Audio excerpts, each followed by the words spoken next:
Ikalima ng Hulyo, taong 1937, ipinakilala ng Hormel Foods ang Spam sa pamilihan, ang sikat na delatang meat product na gawa sa giniling na baboy at hamon.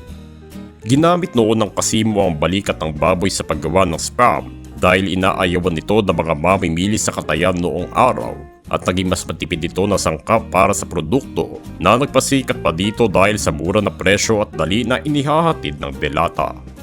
Mahalaga ito noong panahon ng Great Depression sa Amerika pagkatapos ng unang digmaang pandaigdig, kung saan ibinebenta ito bilang isang karne na madaling ihanda sa pananghalian at panghapunan.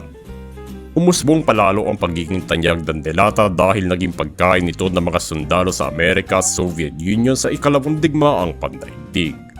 Naitala ang pagkonsumo ng halos 50 milyong kilo ng Spam sa magdadaan na digmaan, sa kabila ng maraming mga reklamo mula sa mga sundalo na kinakain ito ng 3 beses sa isang araw at naibenta pa mahigit sa 1 bilyong mga lata nito pagkatapos ng gyera. Lumaganap pa ang delata sa iba't ibang mga bansa sa mga sumunod na taon at naging regular na pagkain din ito noong Korean War at Vietnam War na nagbigay daan upang malaman pa ng iba mga nasyonalidad ang produktong ito, kaya't sisikat din ito sa Korea, Hawaii at Pilipinas. Ang kasikatan ng Spam ay pumasok pa sa pop culture at mga salita na ginagamit natin ngayon, dahilan kung bakit tinatawag na Spam ang mga email na walang katuturan. Hango sa isang skit kung saan ipinapakita na palaging lumalabas at hindi nawawala ang delatang produkto.